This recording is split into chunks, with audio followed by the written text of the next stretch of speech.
کا دوسرا حلقہ سماعت فرمائیں۔ یعنی اندازہ فرمائیں کہ پوری تاریخ انبیاء میں یہ بات نہیں ملتی کہ ایک نبی پیدا نہ ہو لیکن ایمان لانے والے پہلے اقرار کریں اور پھر اس طرح اہتمام کریں کہ شاہی فرمان لکھ کے اس کو باقاعدہ جمع کرایا جائے۔ یہ بات بھی اگر ہمیں ملتی ہے تو صرف سیرت سیدنا محمد مصطفیٰ صلی اللہ علیہ وسلم میں ملتی ہے۔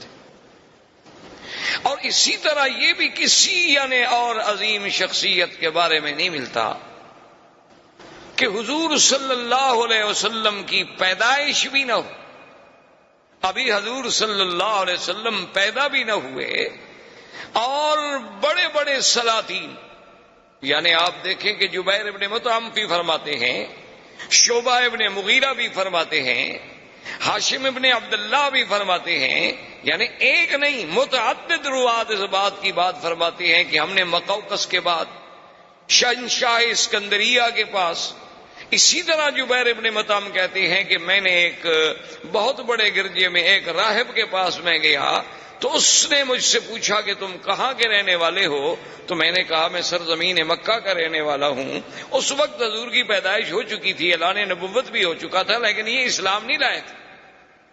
تو اس نے کہا کہ اچھا میرے ساتھ تم میرے گرجے میں چلو، میں تمہیں کچھ تصویریں دکھانا چاہتا ہوں، ان تصویروں میں تم پہچان لو گے اپنے اس پاک پیغمبر جس کا تم ذکر کر رہے ہو کہ مکے میں ایک پیغمبر پیدا ہوئے ہیں جنہوں نے نبوت کا دعویٰ کیا ہے۔ میں نے کہا کہ عجیب بات کرتے ہو، تو ہمارے قریب کی بات ہے، میں ان کو نہیں پہچانوں گا تو کون پہچانے گا؟ تو کہتے ہیں مجھے لے گئے، ایک ایک خانہ کھولتا گیا، تصویریں دکھاتا گیا۔ ایک تصویر پہ میں نے کہا کہ ہذا صورت رسول، لیکن یہ تصویر ہے اس نبی کی۔ اس نے کہا بالکل تم ٹھیک۔ یعنی پہلے سے راہبوں کے پاس، شہنشاہوں کے پاس، مقوقس سے مصر کے پاس، شاہ اسکندریہ کے پاس، حضور صلی اللہ علیہ وسلم کے ولادت سے قبل جو دانیال پیغمبر نے آپ کی شکل بنائی، یا بعض لوگوں نے بربنائے تخیل حضور صلی اللہ علیہ وسلم کی یعنی آپ کی سیرت پڑھ کے، آپ کی صفت پڑھ کے، آپ کی بارے میں حلیہ مبارک پڑھ کے جو تیار کی تھی تصویریں، وہ پہلے سے موجود ہیں، اور کسی شخصیت کے بارے میں اتنا بڑا اہتمام نہیں ملتا۔ اور اسی طرح دیکھیں کہ پھر تورات میں باقاعدہ یہ بات موجود ہے، قرآن نے بھی اشارہ کیا، الذین یتبعون الرسول النبی الأمی الذی یجدونہ مکتوبا عندہم فی التوراة والانجیل۔ اللہ نے قرآن میں بھی ذکر فرما دیا کہ بھی حضور صلی اللہ علیہ وسلم النبی الامی، جن کا ذکر تورات و انجیل میں بھی موجود ہے۔ اور اسی طرح یعنی تورات میں اتنی وضاحت کے ساتھ موجود ہے، اتنی وضاحت کے ساتھ موجود ہے کہ نام موجود ہے، اور یہ بھی موجود ہے کہ مولدہ بمکہ ومہجرہ بطیبہ، کہ حضور صلی اللہ علیہ وسلم آپ کا مولد جو ہے وہ مکہ ہوگا، ہجرت جو ہے آپ طیبہ مدینہ منورہ کی طرف فرمائیں گے، اور ساتھ یہ بھی لکھا ہوا ہے کہ لیس بفظ ولا غلیظ ولا سخاب فی الاسواق، اور وہ اللہ کے نبی ایسے ہوں گے کہ سخت ہوں، کہ آپ کی طبیعت میں درستی ہو، زبان میں سختی ہو، ایسے نہیں ہوں گے، نہ بازاروں میں شور مچانے والے ہوں گے۔ اور یہ بھی لکھا ہوا تھا اس کے اندر کہ انہ یقبل الہدیۃ ولا یقبل الصدقہ، اس نبی کی شان یہ ہے کہ وہ ہدیات کوئی پیش کرے تو قبول فرما لیں گے، لیکن صدقے کا مال نہیں کھائیں گے۔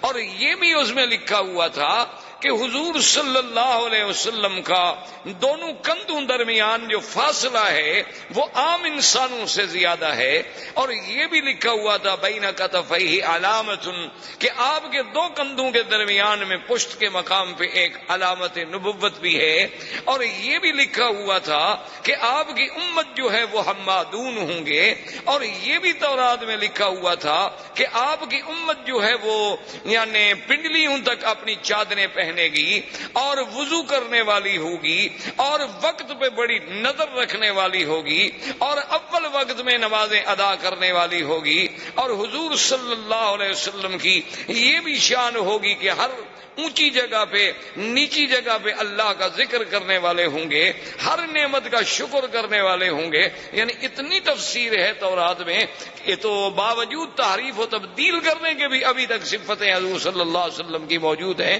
تو اس طرح کا اور کسی پیغمبر، کسی نبی کے بارے میں کسی کو تو بے سابقہ میں آپ کو یہ تفصیل نہیں ملتی جو شان محمد مصطفیٰ صلی اللہ علیہ وسلم کی ملتی. اچھا، اور اسی طرح آپ نے کبھی غور کیا، اس پہ بھی آپ توجہ کریں کہ اللہ کی قدرت دیکھیں. حضور کے آنے سے قبل دنیا میں 2 سپر پاور تھیں.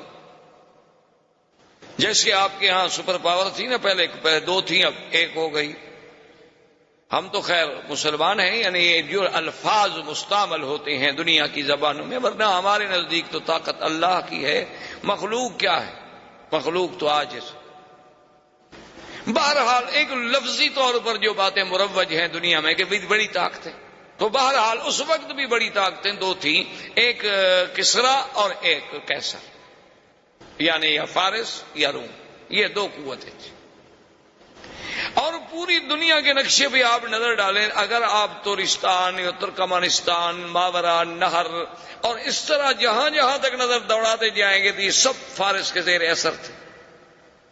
اور اگر آپ دوسری طرف نظر ڈالیں گے کہ بلاد مغرب ہیں، المانیہ جو موجودہ جرمنی کہلاتا ہے، المانیہ ہو گیا، بلاد مغرب ہو گئے، کچھ بلاد افریقی ہو گئے، پھر حبشہ ہو گیا، یہ سارا جو تھا یہ کیسر، یہ اس کے تسلط میں.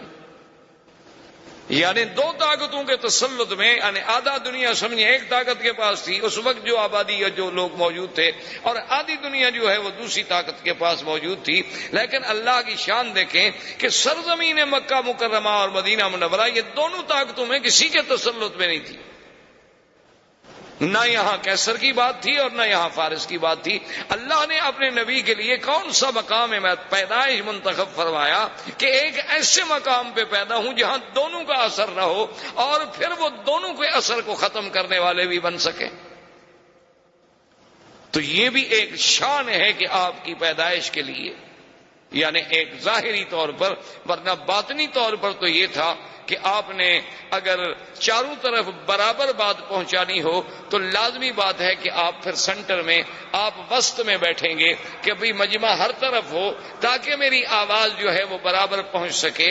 تو اللہ نے چونکہ پوری کائنات کا مرکز کعبۃ اللہ کو بنایا تھا اور حضور کی آواز کو مشرق و مغرب و شمال و جنوب پوری عالم میں پھیلانا تھا، تو اس لیے بھی اللہ نے حضور کو اس مرکزی مقام پہ پیدا فرمایا.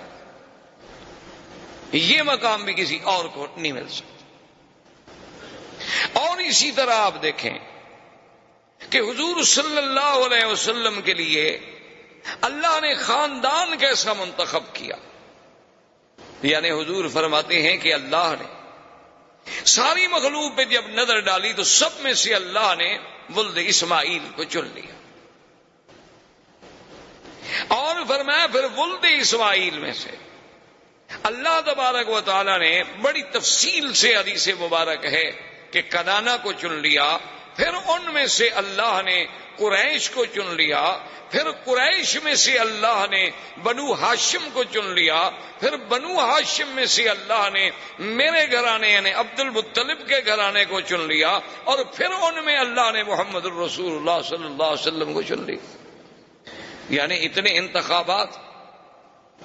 اور پھر خدا کی قدرت دیکھیں کہ جس مرکز کعبہ میں اللہ نے اپنے نبی کو پیدا فرمانا تھا، یہ باتیں ایسی نہیں ہیں کہ محض ہم کہہ دیں کہ جی اتفاق ہو گیا. ساری باتیں اتفاق نہیں ہوتی. محسوس یہ ہوتا ہے کہ وہ خالق کائنات، وہ رب کائنات، وہ متصرف کائنات، وہ قادر، وہ مالک سب کائنات پہ جس کی نظر اور جس کا علم کے ذرے ذرہ پہ محیط ہے، وہ جانتے تھے کہ اپنے اس پاک پیغمبر کو بھیجنے کے لیے ہم نے کیسے کیسے انتظام کرنے ہیں، حسب کے اعتبار سے، نسب کے اعتبار سے، مولد کے اعتبار سے، منشا کے اعتبار سے، محل ولادت کے اعتبار سے. یہ باتیں اتفاق نہیں، یہ اللہ کے فیصلے تھے.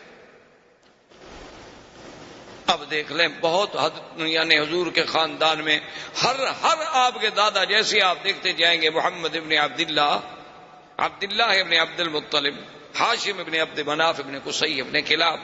تو جیسے جیسے آپ آپ دیکھتے جائیں گے آپ کے جد امجد کو، اجداد کو، دادوں کو، آپ حیران ہوں گے کہ ہر ایک میں کوئی نہ کوئی ایسی خوبی ہے جو تاریخ انسانیت میں کسی اور میں نہیں ملتی.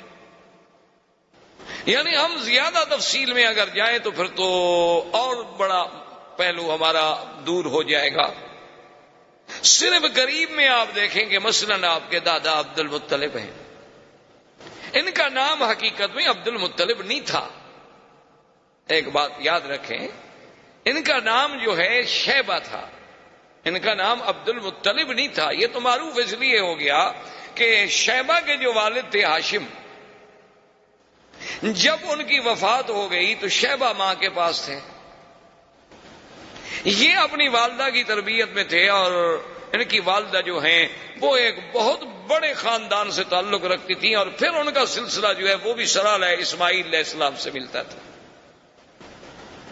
تو جب یہ بچے تھے شیبہ اپنی ماں کے پاس تھے. جب یہ کچھ بڑے ہو گئے تو ان کے چچا تھے مطلب، تو وہ آئے شیبہ کی ماں کے پاس اور انہوں نے کہا کہ بات یہ ہے کہ اب بچہ بڑا ہو گیا ہے تو مہربانی کریں کہ بچہ ہمارے حوالے کریں. اور ماں بڑے گھر کی تھی، بڑے خاندان کی عورت تھی اور بڑے ناز و نعم سے اس نے تربیت کی تھی، پالا تھا. اس نے کہا مطلب تم جو اس کو لے جاؤ گے کہاں رکھو گے؟ تمہارے پاس کہاں اتنا ہے کہ اس کی حفاظت کر سکو، خدمت کر سکو؟ اس نے کہا یہ بات نہیں، بات ہے شرف کی، ہمارے شرف کا، مقام کی بات ہے کہ یہ ساری زندگی پھر ہمیں قوم تانا دے گی کہ ہم اپنے بھتیجے کو بھی نہ اس کی کفالت کر سکے، بھی بھائی کا بیٹا تھا اس کو بھی نہ سنبھال سکے. تو یہ ہمارے لیے جو تانا ہے نا یہ بہت بڑا سخت تانا ہے.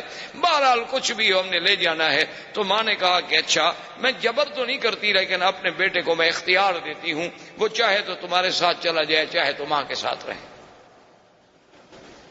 اب دیکھیں ایک طرف یعنی شیبہ کو پتا ہے کہ مکہ جانے کے بعد میری زندگی کتنی تلخ ہو جائے گی، مجھے کتنی مشقتوں کے ساتھ زندگی گزارنی ہوگی، اور اب میں کس ناز و نعم میں زندگی گزار رہا ہوں. جب اسے اختیار دیا گیا اس نے کہا کہ اماں آپ ناراض نہ ہوں، میں اپنے چاچا کے ساتھ جانا چاہتا ہوں، میں ان کو نہیں چھوڑ سکتا کہ چاچا جو ہے وہ باپ کے قائم مقام ہے. اور ماں کا ایک وقت ہے، اس وقت تک اس کا حق ہوتا ہے بچے پر ہزانہ کا، وہ گزر گیا، اب میں بڑا ہو گیا. اسی لیے نسب جو ہے وہ باپ سے چلتا ہے، ماں سے تو نہیں چلتا. تو ماں نے کہا کہ بیٹا اگر تمہاری یہ خوشی ہے تو میں تمہیں منع نہیں کرتی. تو مطلب جو تھے وہ ان کو اونٹ پر اپنے ساتھ بٹھا کے لائے. تو بچہ بڑا خوبصورت، اور کیسے خوبصورت نہ ہو جو دادا ہو سرکار دو عالم کا صلی اللہ علیہ وسلم. تو جب وہ لے آئے تو لوگ جب مکے میں داخل ہوئے تو لوگوں نے دیکھا، تو وہ عام رواج تھا اس وقت، لوگ غلام خریدا کرتے تھے، خوبصورت لڑکے خریدتے تھے، خدمت کے لیے رکھتے تھے، فخر کرتے تھے سردار کہ میرے پاس اتنے غلام ہیں، وہ کہتا میرے پاس اتنے غلام ہیں، میرا غلام اتنا قیمتی ہے، وہ کہتا میرا غلام اتنا قیمتی ہے. لوگوں نے جو دیکھا تو انہوں نے سمجھا کہ یہ بھی غلام خرید کر کے لایا ہے مطلب. تو انہوں نے کہنا شروع کر دیا عبد المطلب عبد المطلب عبد المطلب. تو لوگوں کو نام ہی بھول گیا، شیبہ تو نام ہی عبد المطلب ہو گیا، ورنہ آپ کا نام عبد المطلب نہیں تھا. اب یہ عبد المطلب جو ہے اب تو عبد المطلب کے نام سے معروف ہو گیا نا، شیبہ تو نام ہی ختم ہو گیا. یعنی آپ اندازہ کریں کہ کتنا بڑا یہ سارا اتفاق ہے. یہ اتفاق نہیں بلکہ اس خالق کے کائنات نے اپنے آنے والے نبی، اپنے پاک پیغمبر خاتم الانبیاء والمرسلین، امام الانبیاء والمرسلین کے لیے یہ سارا نظام معلوم ہوتا ہے کہ جیسے کائنات بچھائی اسی لیے گئی. یعنی ایسا محسوس ہوتا ہے کہ یہ نظام عالم، یہ نظام کائنات، یعنی اس میں جتنے رنگ بھرے گئے ہیں، جس رنگ پہ نظر ڈالو کہیں نہ کہیں جا کے اس کا جوڑ جو ہے وہ سرکار دو عالم سے لگتا ہے صلی اللہ علیہ وسلم. تو اب اس عبد المطلب نے، اب دیکھیں کہ افتخار کی بات، شرف کی بات ہوتی تھی چونکہ مکے میں مقام تھا. اور اتفاق کی بات یہ ہے، خدا کی شان یہ ہے کہ زمزم جو آج ہم پیتے ہیں یہ زمزم ختم ہو گیا، گم ہو گیا. جرم کے بعد ردمیات ہوئیں، مٹی پڑی، کچھ سیلیں آئیں، نتیجہ یہ نکلا کہ زمزم ہمیشہ کے لیے ختم ہو، کہیں ملتا ہی نہیں تھا. عبد المطلب نے، ان کے ایک بیٹے تھے حارث، ان نے آپس میں بیٹھ کے غور کیا کہ ہم زمزم نہیں ملتا، یہ ہمارے لیے بہت بڑا مسئلہ ہے کہ زمزم کا وجود ختم ہو جائے، تو ہمیں چاہیے کہ ہم زمزم کو تلاش کریں۔ اب جناب کون تلاش کرے؟ یعنی کوئی تلاش کرنا آسان تو نہیں تھا نا جی، ہے تو اب آپ کے پاس وسائل ہیں، آپ کے پاس آلات ہیں، آپ کے پاس مشینیں ہیں، کیمرے ہیں، آپ کے پاس کھدائی کے ذرائع ہیں، آپ کے پاس غواصین ہیں، غوطہ خور ہیں۔ اس زمانے میں کہاں یہ انتظامات؟ سارا کعبۃ اللہ کے بعد بس ایک پہاڑی سلسلہ ہے اور پتھر ہے۔ عبد المطلب کو بڑی تڑپ تھی کہ زمزم ملے۔ اب آپ دیکھیں، حیران ہوں کہ کیا یہ سب اتفاق ہے؟ ایک رات عبد المطلب سوتے ہوئے، رات کو سوئے ہوئے ہیں، نیند ہے، نیند میں ایک خواب دیکھتے، ایک خواب دیکھتے ہیں کہ ایک آدمی خواب میں نظر آتا ہے اور وہ ان کو کہتا ہے کہ احفر طیبہ، کہ طیبہ کو کھودو۔ سمجھ نہ آئی بات کیا کہہ رہا ہے؟ اچھا، دوسری رات پھر خواب آتا ہے کہ احفر مضمونہ، کہ مضمونہ کو کھودو۔ پھر سمجھ نہ آئی کہ طیبہ کیا ہے، مضمونہ کیا ہے۔ تیسری رات پھر خواب دیکھا کہ احفر برہ، کہ برہ کو کھودو۔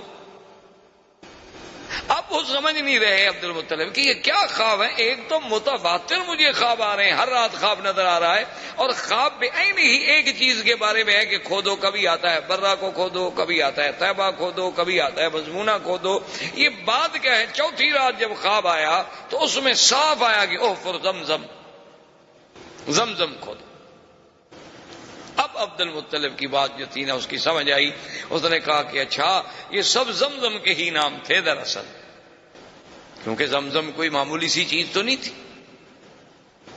تو ان نے کہا کہ یہ بات تو ٹھیک ہے، میری تو تمنا ہے کہ زمزم کھولوں اور یہ شرف جو ہے قریش کو ملے، اور قریش میں سے عبد المطلب کے گھرانے کو ملے، تاکہ سقایا ساری زندگی ہمارے ہاتھ میں رہے۔ میری تو یہ تمنا ہے، لیکن سوال یہ ہے کہ میں اور میرا ایک بیٹا کیسے ڈھونڈیں گے؟ کہتے ہیں کہ پھر کچھ دن گزر گئے، عبد المطلب نے پھر خواب دیکھا۔ خواب میں پھر انہیں کہنے والا کہتا ہے کہ احفر بین فرث و دم،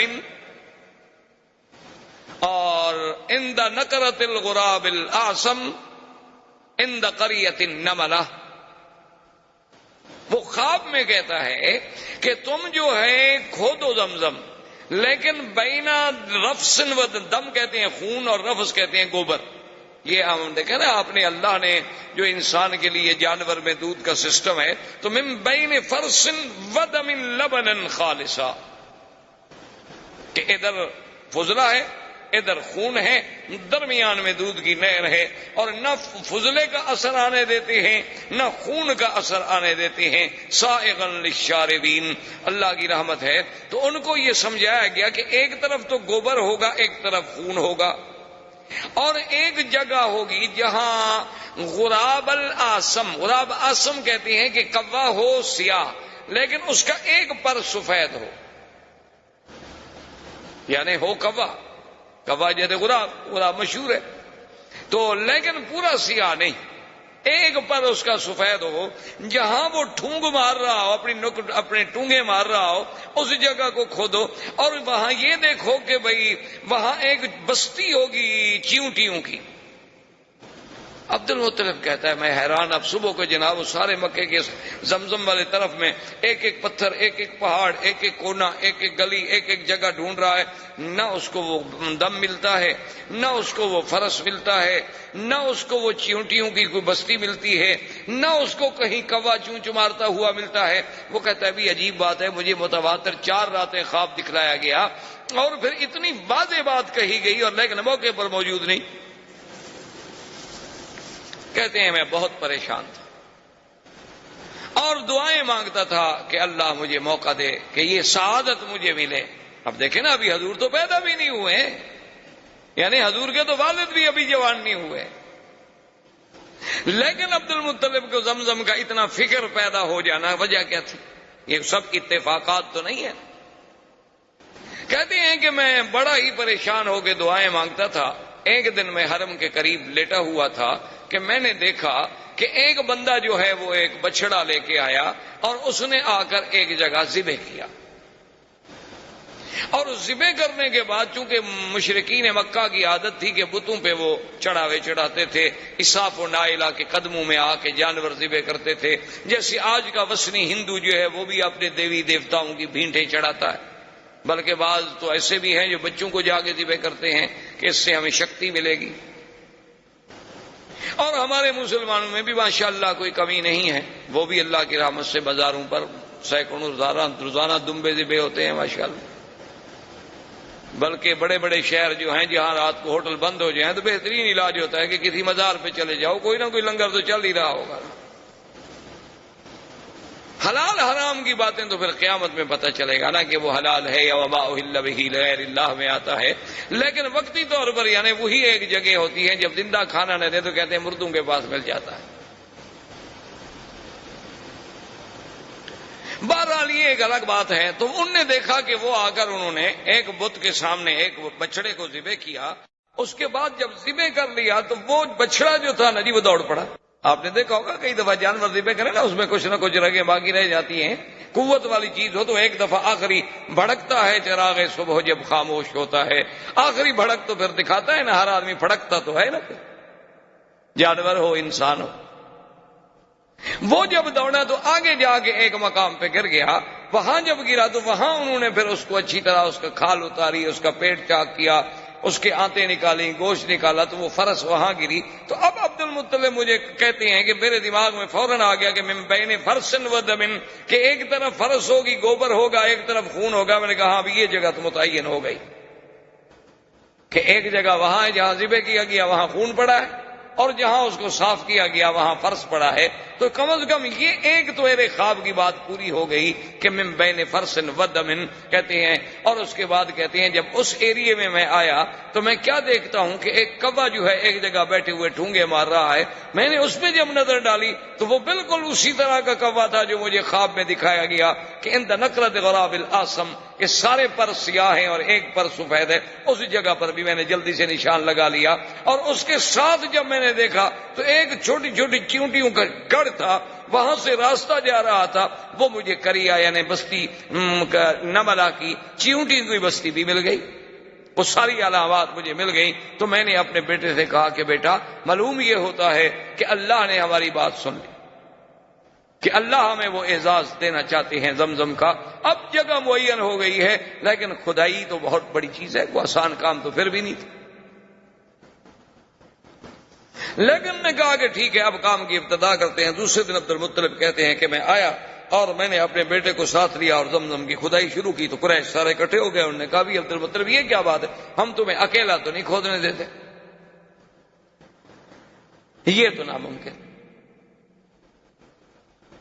بھئی یہ اتنا بڑا شرف جو ہے زمزم کا تم لے جاؤ، یہ ناممکن ہے۔ حتیٰ کہ وہ جناب قتال پر بھی تیار ہو گئے، لیکن عبد المطلب نے اپنے بیٹوں سے کہا کہ تم قریش کو روکو، تم ان کو جھگڑے میں روکتے رہو، میں جب تک کھدائی کرتا رہوں۔ اب جگہ تو معین مل گئی ہے نا ہمیں کہ زمزم یہاں ہے۔ تو مورخین نے لکھا ہے کہ وہ ابھی جھگڑا کرتے رہے، کچھ باتیں کرتے رہے، کچھ روکتے رہے، کچھ بات لمبی کرتے رہے، اتنے میں وہاں پانی کے آثار ملنے شروع ہوئے تو عبد المطلب نے اللہ اکبر کا نعرہ بلند کیا، حالانکہ مشرک ہے، عبد المطلب مشرک ہے، لیکن اب زمزم جب مل رہا ہے تو نعرہ اللہ اکبر۔ تو یہ ان کی زبانوں سے اللہ کے نعرے بلند کروانا، ان سے زمزم کے بارے میں اتنا جنون پیدا کرنا کہ اپنے بچوں کو دینے کے لیے بھی وہ تیار ہو جائیں۔ وجہ کیا تھی کہ وہ اصل سلسلہ جو جڑ رہا ہے کہ جیسے اللہ نے زمزم کو پورے عالم کے لیے پیدا کیا، محمد مدنی کو بھی پورے عالم کے لیے پیدا کیا، جیسے زمزم کو اسماعیل کے قدموں سے پیدا کیا، میرے مدنی کا سلسلہ نسب بھی سیدنا اسماعیل سے ملتا۔ تو یہ سارے سلسلے جو جوڑے جا رہے ہیں تو مگر معلوم ہوتا ہے نا کہ وہ تقدیر ان موتیوں کو پرو رہی ہے، یہ اتفاق نہیں۔ اب جناب جب زمزم کے پانی پر اللہ اکبر کا نعرہ بلند ہوا تو قریش نے کہا کیا بات ہے؟ انہوں نے کہا دیکھو اب تو میں نے ڈھونڈ لیا بھائی، اب تم کیوں؟ انہوں نے کہا کہ نہیں، یہ تو ہم شرف تمہیں نہیں دیتے، یہ تو کچھ بھی ہو، اس میں تو ہم سب شریک ہوں گے۔ انہوں نے کہا کہ نہیں، ایسے تو بات نہیں ہے، چلو ایسا کرتے ہیں کہ ہم کوئی فیصلے کے لیے آدمی چن لیں، حکم چن لیں جو ہمارے درمیان میں فیصلہ کر دے۔ تو اس زمانے میں ایک عورت تھی کاہنہ۔ کاہن وہ ہوتے تھے جو لوگوں سے الگ تھلگ رہتے تھے، غاروں میں، پہاڑوں میں، اور جنوں کے ساتھ ان کے تعلقات ہوتے تھے، اور جن خبریں لاتے تھے غیب کی اور وہ لوگوں کو خبریں دیتے تھے، ان کو کاہن کہا جاتا تھا۔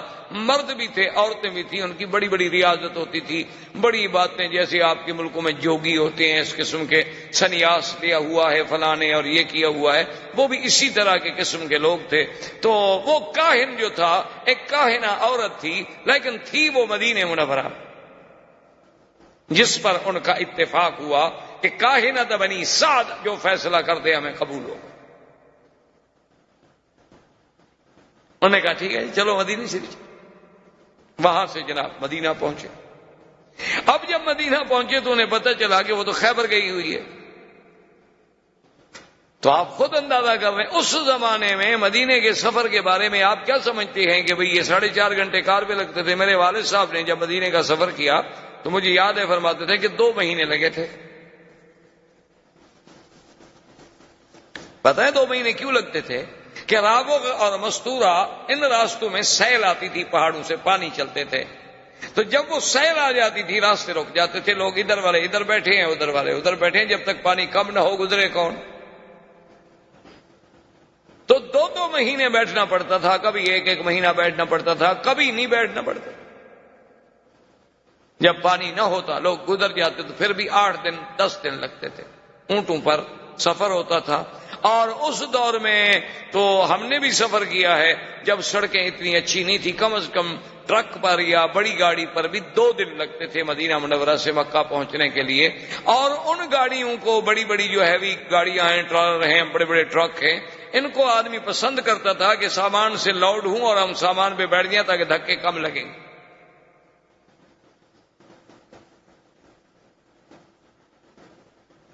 یہ تو آج اللہ کی نعمتیں ہیں جس کا ہمیں شکر نہیں۔ تو بہرحال وہ رابق جب خیبر گئے، خیبر میں جا کے ڈھونڈا۔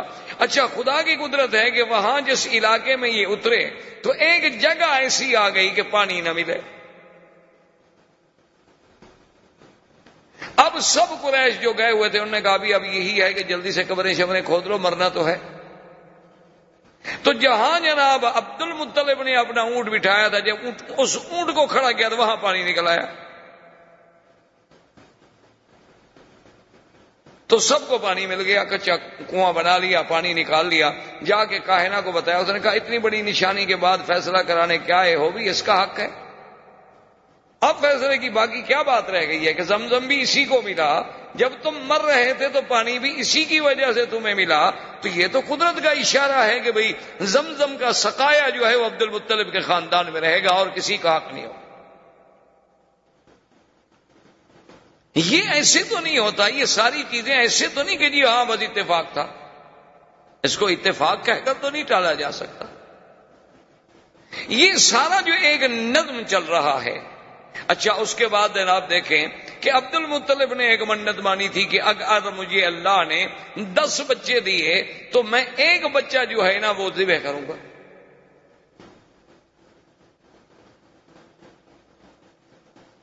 کیوں اس وقت فخر سمجھا جاتا تھا نا کہ بھئی سردار جب آئے اس کے پیچھے 10 بچے ہوں، کثرت اولاد جو ہے یہ بہت بڑا اعزاز سمجھا جاتا تھا۔ آج کل تو خیر تھوڑے بچے اعزاز سمجھا جاتا ہے، کہتے ہیں کہ بھئی بچے 2 ہی اچھے، باقی ہوں تو لوگوں کو دے دو۔ انا للہ و انا الیہ راجعون۔ بہرحال یہ تو باہر صورت ان سے پوچھے نا کہ جن نے پہلے منصوبہ بندی پہ عمل کر لیا، بچے 2 تھے وہ بھی مر گئے، اب کیا کریں؟ اللہ کے نظام کو جب چھیڑو گے تو ذلت کے سوا کچھ نہیں ملے۔ باقی تم چاہو کہ ہم بچے کم کر لیں گے، فرعون بچوں کو گولیاں چلا کے نہیں کم کر سکا تو تم گولیاں کھلا کے کہاں روک سکتے ہو؟ جس میں پیدا ہونا ہے وہ تو ہوگا۔ فرعون نے بھی تو 70,000 بنو اسرائیل کو ذبح کیا لیکن موسیٰ پیدا ہو۔ تو اس نے گولیاں مار کے بندے نہیں ختم کر سکا، تم گولیاں کھلا کے کیا بند کر سکو گے؟ بہرحال یہ عرب میں باعث فخر ہوتا تھا کہ اولاد ہو، آگے جا رہا ہے باپ، 10 بچے جناب جوان پیچھے آ رہے ہیں، تو فخر والی بات ہے۔ تو بہر صورت بڑی لمبی بات ہے، ان کو 10 اولادیں ہو گئیں، ان کے 10 بیٹے ہوئے، یہ 11واں حارث تھا، اور سب سے چھوٹا بیٹا عبداللہ تھا جو حضور صلی اللہ علیہ وسلم کے والد، اور سب سے خوبصورت۔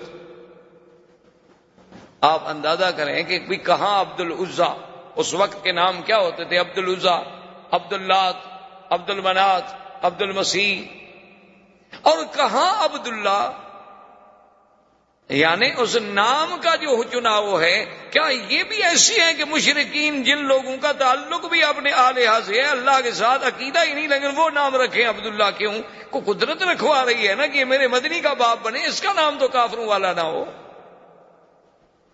یہ اللہ کا نظام تھا نا، کوئی آپ نے تو نام نہیں رکھا نا، ہم نے تو نام نہیں رکھا، یہ کوئی نظام ہے جو اس قدرت کا، جو یہ اسباب پیدا کرتی چلی جا رہی ہے کہ جوں جوں حضور کے قریب آ رہے ہیں نام کا بھی خیال ہو، نسب کا بھی خیال ہو۔ یعنی اس سے بڑی بات ہو سکتی ہے کہ حضور پاک نے فرمایا کہ حضرت آدم سے لے کر حضرت اسماعیل سے لے کر میرے ابا عبداللہ کے گھرانے تک اللہ نے ایسی حفاظت کی ہے کہ ہمارے کسی اتنی بڑی حضرت اسماعیل سے لے کر حضرت یعنی اسماعیل کے بعد عبداللہ تک ہماری اس پوری لڑی میں کہیں عورتوں میں گناہ نہیں آیا، کسی عورت نے گناہ نہیں کیا۔ تو یہ سارا ایسی باتیں تھیں یا اللہ کی تقدیر کے فیصلے تھے۔ اب سب سے خوبصورت بیٹا عبداللہ ہے، اور جب جناب وہ بڑا ہو گیا تو عبد المطلب تو اپنی بات پہ قائم ہے، اس نے کہا آ گیا جناب وہ راہب کے پاس، اپنے کاہن کے پاس جو کعبہ شریف میں رہتا تھا ان کا کاہن، اس کے پاس ہے۔ اس نے کہا میں نے تو منت مانی تھی کہ بیٹے کو ذبح کرنا ہے، لہذا چونکہ میرے بیٹے ہیں 10، میرے بیٹے 11 ہیں، لہذا تم قرآن اندازی ڈالو کس بیٹے کا نام نکلتا ہے۔ تو اس وقت ہر بچے کا نام ایک لکڑی پہ لکھا گیا، وہ ازلام ڈالتے تھے، ایسے لکڑیاں ڈالتے تھے کہ جس کی لکڑی ظاہر ہو جائے گی سمجھو اس کا قرآن نکل آیا۔ اب جب انہوں نے ڈالا تو قرآن نکل آیا عبداللہ کا، اور عبد المطلب کہتے ہیں میں دعا مانگ رہا تھا کہ اللہ میرے کسی بچے کا قرآن نکلے لیکن عبداللہ کا نہ نکلے، کیونکہ عبداللہ انہیں بہت محبوب تھا۔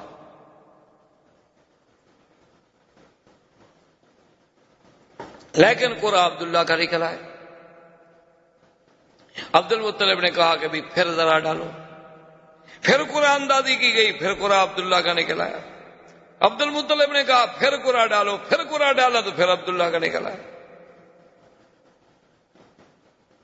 جب 3 دفعہ عبداللہ کا قرآن نکلا تو عبد المطلب نے کہا کہ بس اب تقدیر کا فیصلہ یہی ہے، میں اپنی منت کو پورا کروں گا۔ عبداللہ کو لے کر اصاف ان کا بت تھا، ایک کو صفا پہ رکھا ہوا تھا، ایک کو مروہ پہ رکھا ہوا تھا، اصاف اور نائلہ، کہ اس کے قدموں میں جا کے اپنے بیٹے کو ذبح کروں گا۔ وہ لے کے چلا، قریش کو پتہ چلا تو قریش کے سارے بڑے بڑے اکٹھے ہو گئے۔ انہوں نے کہا عبد المطلب یہ تم کیا کر، تم اپنے بیٹے کو ذبح کر رہے ہو؟ اس نے کہا میں تو مجبور ہوں، میں تو منت مانی ہے۔ اس نے کہا چاہے منت مانو، یہ کیا منت ہوئی کہ آدمی بیٹے کو ذبح کر دے؟ اس نے کہا کہ نہیں ایسے تو میں نہیں مانتا، چلو ایسا کرتے ہیں کہ پھر اسی کاہنہ کے پاس جاتے ہیں، وہ جو فیصلہ کرے۔ مشرکین مکہ کی یہ بڑے بڑے جو تھے سارے پھر کاہنہ کے پاس آئے، اسے حکایت سنائی گئی۔ اس نے کہا اچھا مجھے یہ بتاؤ اگر تم سے کوئی آدمی مر جائے تو اس کی دیت کتنی ہے؟ اس نے کہا 10 اونٹ۔ اس نے کہا اچھا ایسا کرو، ایک طرف رکھو 10 اونٹ اور ایک طرف رکھو عبداللہ کے نام، اگر قرآن نکل آئے اونٹوں کا تو اونٹ ذبح کر دو، عبداللہ کو چھوڑ، دیت ادا ہو گئی، تمہاری منت پوری ہو گئی۔ اور اگر نکل آئے قرآن عبداللہ کا تو پھر 10 اونٹ اور بڑھاؤ۔ تو عبد المطلب واپس آ گئے، پھر کعبے کے آ کے اس کاہن سے کہا، اب اس نے جناب پھر قرآن اندازی کی، ایک طرف 10 اونٹ ہیں، ایک طرف عبداللہ، پھر عبداللہ کا قرآن نکل آیا، پھر 20 ہو گئے، پھر عبداللہ کا قرآن نکل آیا، بڑھتے بڑھتے 100 اونٹ پر پہنچے تو اب جا کے اونٹوں کا قرآن نکلا۔ اسی لیے حضور نے فرمایا انا ابن الذبیحین، کہ میں دو ذبیحوں کا بیٹا ہوں، کہ میرا ابا اسماعیل بھی ذبیح اللہ اور میرا حقیقی باپ جو ہے عبداللہ وہ بھی ذبیح۔ اور خدا کی شان ہے، اللہ نے اسماعیل کو بھی ذبح ہونے سے بچا لیا، عبداللہ کو بھی ذبح ہونے سے بچا لیا، اور مقام ذبیح جو ہے وہ بھی مل گیا۔ تو یہ سارا نظم جو ہے یہ ایسا نہیں کہ خود بخود ہوتا چلا جائے، یہ معلوم ہوتا ہے کہ سرکار دو عالم صلی اللہ علیہ وسلم کا مقام ہی ایسا بلند تھا کہ یہ سارے انتظام قدرت کی طرف سے ہوتے چلے آ رہے۔ اسی طرح عبداللہ کہتے ہیں کہ میں ایک دن مکہ مکرمہ سے باہر گیا ہوا تھا، راستے میں ایک بہت بڑا قبیلہ تھا عرب کا، اس قبیلے سے جب میرا گزر ہوا تو وہاں کچھ عورتیں کھڑی تھی پانی بھرنے کے لیے۔ پہلے زمانے میں تو عورتیں اسی طرح کنویں پہ جا کے پانی لاتی تھی۔ ان میں جو سب سے خوبصورت ترین لڑکی تھی، میں اپنی پیاس بجھانے کے لیے پانی کے لیے رکا تو اس نے میری طرف دیکھا بڑے غور سے، اور اس کے بعد وہ مجھے کہنے لگی کہ تمہارا نام کیا ہے؟ میں نے کہا عبداللہ۔ اس نے کہا اچھا وہ عبد المطلب کے بیٹے تم ہو؟ میں نے کہا ہاں۔ تو اس نے کہا اچھا ایسا کرنا کہ تم اپنے باپ کو کل ہمارے گھر بھیجنا۔ عبداللہ سمجھ گئے کہ بھئی وہ میرے ساتھ شادی کرنا چاہتی ہے، ورنہ میرے باپ کو گھر بلانے کا ایک لڑکی سے کیا تعلق ہے جس کو ہم نہیں جانتے، صرف ہم جانتے ہیں کہ فلاں قبیلے کی لڑکی، اس سے کیا ضرورت پڑی ہے کہ وہ کہے کہ اپنے باپ کو بھیجنا۔ کہتے ہیں میں نے آ کے عبد المطلب سے بات کی کہ ایسے میں سفر پہ آیا، فلاں قبیلے میں رکا، پانی پیا، فلاں لڑکی تھی، اس نے مجھے یوں کہا۔ تو اس نے کہا کہ عبداللہ تم تو بڑے خوش نصیب ہو۔ میں نے کہا جی کیسے؟ انہوں نے کہا تم اتنے خوش نصیب ہو کہ اس لڑکی کے لیے تو بڑے بڑے سردار ٹکریں مار چکے ہیں، وہ لڑکی کسی کو قبول ہی نہیں کرتی اللہ کی بندی، اور تم عجیب آدمی ہو کہ تمہیں وہ کہہ رہی ہے کہ اپنے باپ کو خود بھیجو اور خود بلا رہی ہے، تو تمہاری تو قسمت کے کیا کہنے ہیں، تمہیں تو قطعی دیر نہ کرو، جس وقت کہو میں چلنے کے لیے تیار ہوں۔ لیکن عبداللہ کہتے ہیں اتفاق کی بات ہے کہ مجھے 1-2 دن لگ گئے، اور اپنی مشغولیات کی بنا پر اس کے بعد جو ہے ہم وہاں گئے اس کے قبیلے کے پاس، انہوں نے ہمیں بٹھایا گھر میں، بڑے احترام سے بڑا اکرام کیا، بڑا ہمارا اعزاز کیا، اور اس کے بعد جب ہم نے اس کے باپ سے بات چھیڑی تو اس نے کہا مجھے افسوس ہے، میں انتہائی افسوس سے کہتا ہوں کہ میری لڑکی نے انکار کر دیا ہے، وہ عبداللہ سے شادی کرنا نہیں چاہتی۔ تو اب ہم بھی عرب تھے، قریش تھے، ہم نے کہا ہمارے لیے بہت بڑی توہین ہے کہ بھئی ہمیں تم نے خود بلایا ہے، آپ کی بچی نے ہی تو کہا تھا اور ہم حاضر ہوئے ہیں۔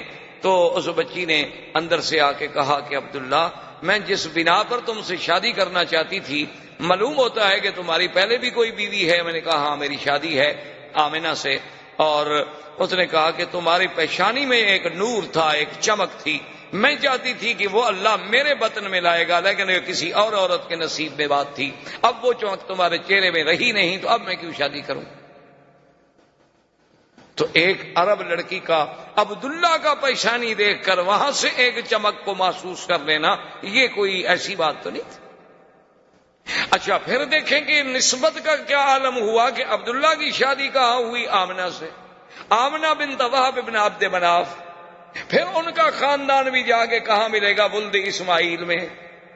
اور بی بی آمنہ کے ماں باپ جو تھے سارے مدینہ منورہ کے رہنے والے، حضور کے اقوال جتنے ہیں وہ تو سب مدینہ منورہ کے، یعنی مولد کا انتظام یہاں ہو رہا ہے تو مدینے بھی انتظام کیا جا رہا ہے۔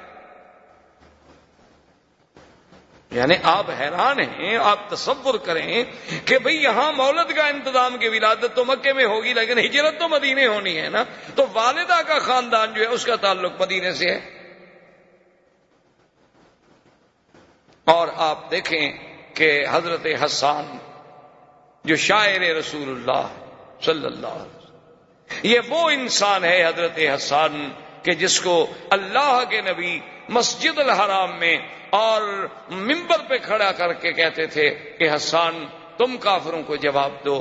جب وہ کھڑے ہوتے جواب دینے کے لیے تو حضور دعا فرماتے کہ اللہم ایدہ بروح القدس، کہ یا اللہ جبریل کے ذریعے حسان کے دل میں مضامین ڈال۔ یہ وہ شان والا آدمی۔ وہ کہتے ہیں کہ میری عمر 7 سال تھی، اسی لیے وہ 7 سال جو ہے عمر کے اعتبار سے حضور صلی اللہ علیہ وسلم سے پہلے پیدا ہوئے۔ کہتے ہیں میری عمر 7 سال تھی، میں اس وقت مدینہ منورہ میں تھا کہ وہاں ایک بہت بڑا کاہن تھا، ایک بہت بڑا کافروں کا مانا ہوا کاہن تھا، تو وہ بڑے بے وقوفوں کی طرح اور پاگلوں کی طرح بھاگتا ہوا آیا اور کہنے لگا کہ لوگو عجیب بات ہے کہ ولد نبی هذه الامہ، اس امت کا نبی آج پیدا ہو گیا۔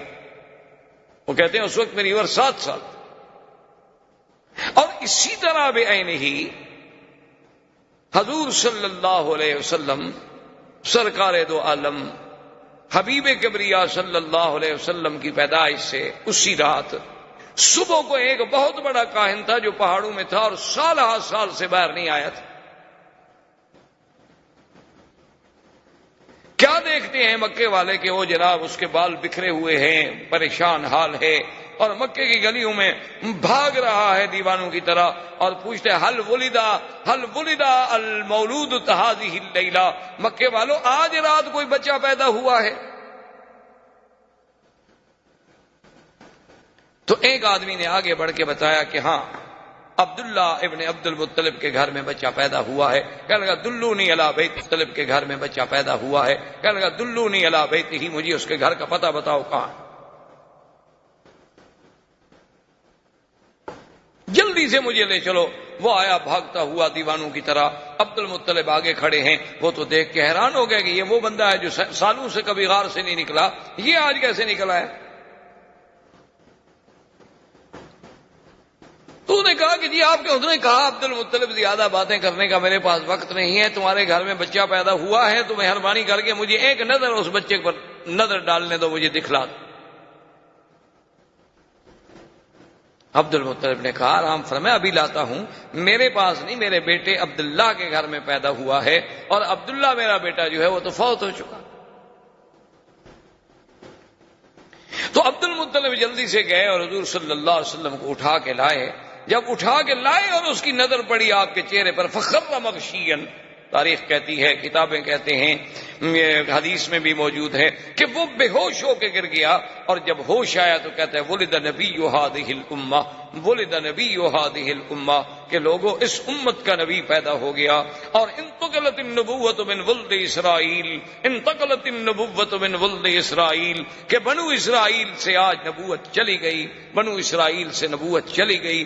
یہ کہتے ہوئے دیوانوں کی طرح واپس بھاگا اور اپنے پہاڑوں پہ چلا گیا۔ یعنی ایک ایک پہلو پہ نظر ڈالیں، حضور صلی اللہ علیہ وآلہ آلہ وصحبہ وسلم تسلیما کثیرا کثیرا کی شان پہ نظر ڈالیں کہ آدمی کو حیرت ہوتی ہے کہ کس پہلو سے کہ سارے انتظامات، یعنی ولادت سے قبل بادشاہوں کے گھروں میں تصویریں ہیں، اور حضور صلی اللہ علیہ وسلم کی ولادت پر یعنی آپ حیران ہوں گے کہ زمین تو زمین ہے، آسمانوں پہ پہرے لگ گئے۔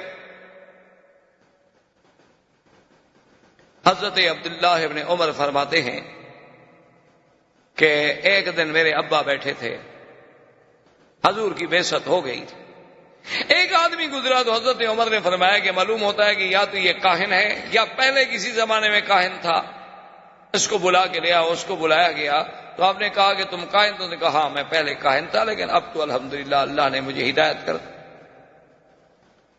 تو آپ نے فرمایا کہ تم مجھے کوئی اپنی پہلے دور کی عجیب بات کوئی سناؤ۔ اس نے کہا میرے پاس جنوں کا آنا جانا رہتا تھا، ایک دن میں نے دیکھا وہ جن میرے پاس آتا ہے تو بڑا پریشان ہے۔ میں نے کہا کہ کیا ہو گیا؟ اس نے کہا تمہیں پتہ نہیں ہے کہ آج تو ہمارے کھانے نہیں پکے، آج تو ہماری چارپائیاں الٹی ہو گئیں، آج تو ہمارے گھروں میں جو دیگچیاں ہیں وہ ہم نے پھینک ڈالی ہیں۔ میں نے کہا کیوں، بات کیا؟ اس نے کہا تمہیں پتہ نہیں کہ ایک نبی اس امت کا پیدا ہو گیا؟ تو جنوں میں شور ہے، آسمانوں میں شور ہے۔ تو اس لیے کسی شاعر نے کیا خوب کہا تھا کہ گر ارض و سما کی محفل میں لولا کے لما کا شور نہ ہو، یہ رنگ نہ ہو گلزاروں میں، یہ نور نہ ہو سیاروں۔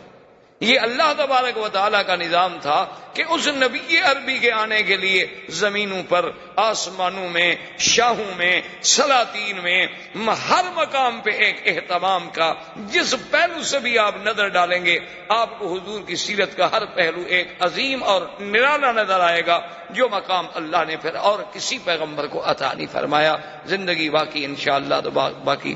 والسلام علیکم ورحمۃ اللہ وبرکاتہ۔ برادران اسلام، دروس سابقہ میں سیرت سرکار دو عالم صلی اللہ علیہ وسلم کے باب میں ہم نے کچھ باتیں عرض کی۔ کچھ ذکر تو تھا جزیرہ عرب کے بارے میں کہ سرکار دو عالم صلی اللہ علیہ وسلم سے پہلے اس جزیرہ عرب کا کیا حال تھا، کیونکہ اللہ نے حضور کی بعثت کے ساتھ اس کا قرآن میں بھی خاص طور پہ ذکر کیا ہے کہ وَإِن كَانُوا مِن قَبْلُ لَفِي ضَلَالٍ مُبِينٍ، کہ حضور پاک صلی اللہ علیہ وسلم کی بعثت سے پہلے یہ لوگ کھلی گمراہی میں پڑے ہوئے تھے۔ تو اس کے بارے میں ہم نے کچھ باتیں عرض کی، اور پھر اس کے بعد وہ مبشرات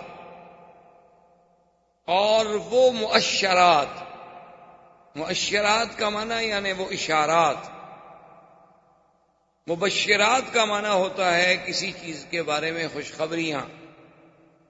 تو یہ میں نے سیرت کے پہلو سے پہلے عرض کیا تھا کہ یہ ساری چیزیں ایسے نہیں ہیں کہ خود بخود ایک اتفاق ہے، بلکہ یہ بالکل اگر آدمی بڑے تأمل سے، غور سے، فکر سے سرکار دو عالم صلی اللہ علیہ وسلم کی سیرت طیبہ کے ہر پہلو پہ نظر ڈالے تو سمجھ آتا ہے کہ خالق کائنات نے یہ سارا انتظام، یہ ساری بساط جو ہے یہ اسی لیے بچھائی گئی۔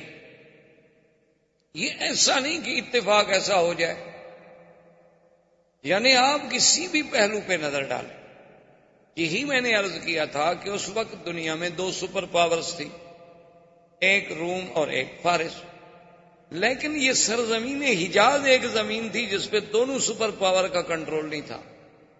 تو اللہ تبارک و تعالیٰ کا اس خطے کو منتخب کرنا حضور کی ولادت کے لیے، تو اس میں آخر کوئی بات تو ایسی تھی کہ دو طاقتیں، ایک اس طرف ہے اور ایک اس طرف ہے، ایک ماورا نہر ترکمنستان کی طرف اور ایک البانیہ سے لے کر حبشہ سے لے کر یہاں تک، یہ دونوں طاقتیں باہر سے گھرے ہوئے ہیں، لیکن یہ درمیانی ٹکڑا کسی کے تسلط پہ نہیں۔ اور اللہ پاک نے اسی جگہ اپنے اس آخری نبی خاتم الانبیاء صلی اللہ علیہ وسلم کو پیدا فرمایا، کیونکہ یہ تو پھر آپ کے اپنے تدبر پہ ہوتا ہے۔ اب دیکھیں نا جی، جیسے آج کل سنا آپ نے اور پڑھا اپنے اخباروں میں بھی، ہندوستان کا، پاکستان کا ایٹمی دھماکے کرنا، یہ ساری چیزیں آپ نے پڑھی ہے۔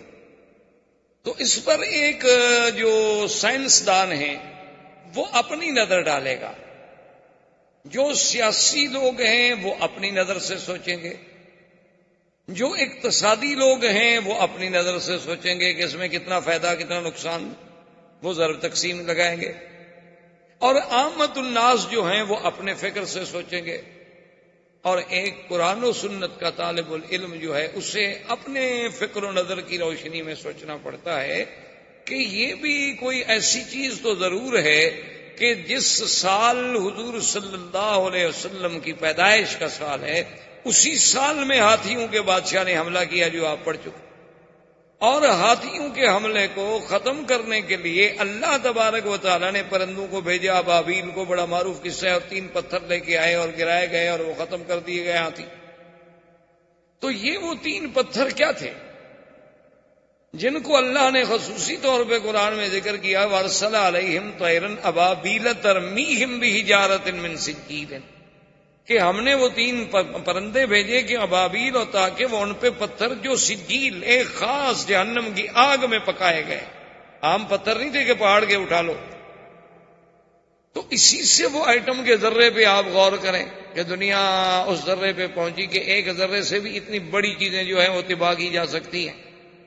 تو اصل چیز تو یہ اسلام نے پیش کی تھی، قرآن نے پیش کی تھی، پھر اپنی اپنی سوچ سے لوگ وہاں پہنچے کہ یہ ایٹم کا ذرہ کیا ہے۔ اچھا، اس ایٹم کے ذرے کا اس سال پیدا ہونا جس سال نبی پیدا ہوا ہو، کیا وجہ ہے آخر؟ اس پہ آپ غور کریں. اللہ نے آپ کو علم دیا ہے، پڑھے لکھے لوگ ہیں، کہ آخر اسی سال یہ اللہ پاک نے کیوں ایٹم کا ذرہ پیدا کیا؟ اس سے پہلے مختلف قوموں پہ عذاب آ چکے ہیں. کسی کو سیاح سے مارا گیا، کسی کو بجلی کی کڑک سے مارا گیا، کسی کو پانی میں ڈبویا گیا، کسی کی بستیوں کو الٹ کے پھینک دیا گیا، کہیں ہوا بھیجی گئی. لیکن یہ تک عذاب کسی پہ نہیں بھیجا گیا کہ اوپر سے ایک چھوٹا سا پرندہ اڑتا ہوا آئے اور ایک چھوٹی سی کنکر ڈال دے. اور وہ اگر ایسے آگے حالت ایسی پیدا کر دے کہ فجعلہم کعصف مأکول، ایسے کہ جیسے کوئی گھاس کھا کھا کے چبا چبا کے جانور پھینک دیتا ہے نا، اتنی بڑی چیزیں اس طرح ہو جائیں. اچھا، اسی طرح آپ دوسری بات پہ غور کریں کہ جب حضور صلی اللہ علیہ وسلم کی بعثت کا زمانہ آیا تو آسمانوں پہ پہرے شدید ہو گئے. جنات سے کاہن کہیں بھی خبر لے آؤ، خبریں لے آؤ تاکہ ہم اپنی قوم کو خبریں دیں. وہ کہیں کیسے خبریں لے آئیں؟ وَأَنَّا كُنَّا نَقْعُدُ مِنْهَا مَقَاعِدَ لِلسَّمْعِ فَمَن يَسْتَمِعِ الْآنَ يَجِدْ لَهُ شِهَابًا رَّصَدًا. کہ ہم کیا کریں، وہ جو ہم نے خلا میں اپنے اسٹیشن بنائے تھے جہاں بیٹھ کے ہم فرشتوں کی باتیں لے لیا کرتے تھے، اب جب ہم وہاں جاتے ہیں تو ہمیں تو دہکتے ہوئے انگارے شہاب ثاقب سے مارا جاتا ہے. یعنی یہ آسمانی میزائل بھی تو اسی وقت شروع ہو گئے. اب آپ زمین سے میزائل بنا رہے ہیں نا. اللہ نے حضور کی بعثت کے ساتھ آسمانی میزائلوں سے جنات پہ فائرنگ شروع کروا دی. درس دیا امت مسلمہ کو کہ یہ نبوت عالمگیر ہے، اس کی ابتدا میں تحفظ کے لیے یہ چیزیں ضروری ہیں تو اس کے بقا کے لیے بھی یہ چیزیں ضروری ہیں. ایک سبق ملا قوم کہ اس کے بغیر تم پھر اس نبوت کی حفاظت نہیں کر سکتے. اگر تم نے اس نبوت کی حفاظت کرنا ہے تو پھر تمہیں ایسی ایسی ایجادات کو حاصل کرنا ہوگا. اچھا جی، وہ ایجادات آپ کو کیسے ملیں گی؟ آپ کو یہ تو کہا جا سکتا تھا نا کہ بھی علم حاصل کرو، چاہے مکے سے حاصل کرو، علم حاصل کرو مدینے سے حاصل کرو. یہ کیوں کہا گیا اطلبوا العلم ولو بالسین، کہ علم حاصل کرنا ہو چاہے چین جانا پڑے؟ تو اس زمانے میں چین کا نام لینے کی کیا ضرورت ہے کہ اطلبوا العلم ولو بالسین. اچھا، اس کے بعد جب یہ آیت اتری وآخرین منہم لما یلحقوا بہم، کہ ایسی لوگ بھی آئیں گے جو ابھی آپ کے پاس نہیں آئے ہیں، تو صحابہ نے پوچھا حضور وہ کون لوگ ہوں گے؟ تو حضور نے سلمان فارسی پہ ہاتھ رکھا، فرمایا اس کے قبیلے کے لوگ ہوں گے. لو کان العلم بالسریا لینالہ رجل من فارس، اگر علم کہکشاں سریا پر بھی ہوگا تو فارس کی کوئی اولاد جو ہے وہاں جا کر بھی علم حاصل کرے گی. اچھا، ایک جگہ لفظ ہے لو کان الدین بالسریا لینالہ رجال من فارس، کہ اگر دین وہاں تک ہوگا تو ان فارس میں سے کوئی پیدا ہوگا. معنی یہ ہے کہ عجم سے کوئی پیدا ہوگا. فارس عجمی ہے نا عرب کے مقابلے، فارس جو ہے وہ عجم ہے نا عرب کے مقابلے پہ. فارس میں سے آپ کوئی ملک لے لیں، آپ یعنی ماورا النار سارا چلے جائیں، وہ سب فارس کہلائے گا. تو ایک عرب تھے، فارس تھے، روم تھے، تو فارس عجم میں آئے گا. تو معنی یہ ہے کہ عجمی لوگ دین میں بھی اتنی آگے بڑھیں گے کہ جیسے امام ابو حنیفہ رحمۃ اللہ علیہ، اور یہ جدید ٹیکنالوجی میں بھی بڑھیں گے تو وہی عجمی ہوں گے. تو یہ بھی تو کوئی سبق تھا نا جو ہمیں سیرت سے ملا، صرف یہ تو نہیں. اور اسی کو علامہ اقبال نے کہا تھا کہ فطرت کی مقاصد کی کرتا ہے نگہبانی، یا بندہ صحرائی یا مرد کوہستانی. وہ یہ پہلے کہہ گیا تھا کہ فطرت کے مقاصد کی کرتا ہے نگہبانی، یا بندہ صحرائی یا مرد کوہستانی. وہ آخر کوئی بات تو تھی. آپ تصور کر سکتے ہیں وہ یہ باتیں کیوں کہہ گیا تھا کہ ایک ہوں مسلم حرم کی پاسبانی کے لیے، نیل کے ساحل سے لے کر تابہ خاک کاشگر. اس وقت کاشگر کوئی آپ کے پاس تھا یا مسلمان تھے یا آزاد ہو گئے تھے؟ تو آخر یہ کیا وجوہات تھیں؟ تو میرے کہنے کا مقصد یہ ہے کہ آسمانوں پہ پہروں کا بٹھانا، ہاتھیوں کو ایٹم کے ذریعے سے اور خدائی ایٹم کے ذریعے سے ہلاک کرنا، اور اس کے بعد یہ ساری چیزیں جو ہو رہی تھیں یہ ایسے اتفاق نہیں تھے، یہ اس آنے والے نبی صلی اللہ علیہ وسلم سرکار دو عالم حضرت محمد مصطفیٰ اللہ تبارک و تعالیٰ کے اس آخری نبی کے آنے سے پہلے یہ سارے انتظام بعض ایسے نہیں بلکہ ان میں ہر چیز میں اللہ کی ایک حکمت۔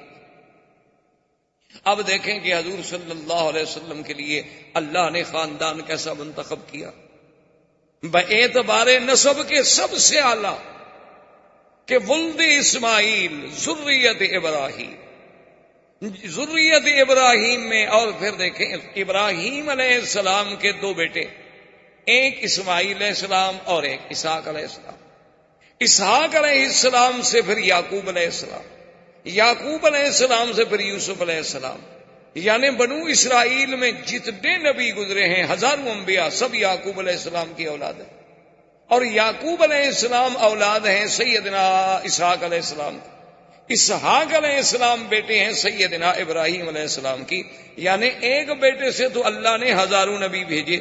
اب جب دوسرے بیٹے کی باری آئی سیدنا اسماعیل کی تو ان میں ایک نبی پیدا کیا محمد الرسول صلی اللہ علیہ وآلہ آلہ واصحابہ وسلم تسلیما کثیرا کثیرا، کہ اس ہزاروں نبیوں سے بھی وہ شان میں سبقت لے گئے، یعنی حضرت اسماعیل کے بلد میں تو صرف ایک نبی، حالانکہ وہ بھی تو ابراہیم علیہ السلام کے بیٹے ہیں، اچھا وہ بنائے کعبہ میں باپ کے شریک ہیں، اور وہ اسماعیل علیہ السلام جو ذبیح اللہ بھی ہیں ان کی نسل میں تو صرف ایک نبی رکھا گیا، کیونکہ اللہ تبارک و تعالیٰ کی، جیسے علماء نے لکھا ہے نا، ایک عالم نے بڑی عجیب بات کہی، اس نے کہا کہ اللہ اپنی وحدانیت میں لا شریک ہے تو ہمارا نبی بھی اپنی نبوت میں لا شریک، یعنی جیسے اس کی وحدانیت میں اس کا کوئی شریک نہیں، حضور کی بھی نبوت میں کوئی شریک نہیں، یہاں بھی اللہ نے پسند نہیں فرمایا کہ کوئی اور بھی اس کی اولاد میں نبی ہو، یہاں بھی اللہ نے میرے مدنی کو اکیلا رکھا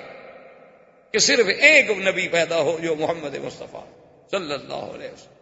اور پھر اعلیٰ نسب ایسا کہ اللہ تبارک و تعالی نے حضور خود فرماتے ہیں کہ ان اللہ نظر الی اہل الارض، اللہ نے پوری زمین والوں پہ نظر ڈالی، اور ان میں سے ولد اسماعیل، ولد اسماعیل میں سے کنانا، کنانا میں سے قریش، قریش میں سے بنو ہاشم، اور بنو ہاشم میں سے مجھے چن لیا، یعنی اللہ نے نسب دیکھیں کیسے نسب صاف کیا کہ ساری دنیا میں سے ولد اسماعیل کو منتخب، اور پھر بنو کنانا، اس کے بعد ان میں سے پھر قریش کو چنا گیا، قریش میں سے بھی پھر قریش کے بھی تو بہت بڑا قبیلہ تھا نا، آگے کئی بطن تھے، کئی شاخیں تھیں، کئی ان کی آگے فرو تھیں، ان میں سے اللہ نے بنو ہاشم کو چنا، اور بنو ہاشم کے گھرانے میں سے اللہ نے عبداللہ کو چنا، اور عبداللہ کے گھر میں اللہ نے محمد الرسول اللہ صلی اللہ علیہ وآلہ آلہ واصحابہ وسلم تسلیما کثیرا کثیرا کو چنا، یعنی آپ اندازہ فرمائیں یہ سارا ایسے تو نہیں۔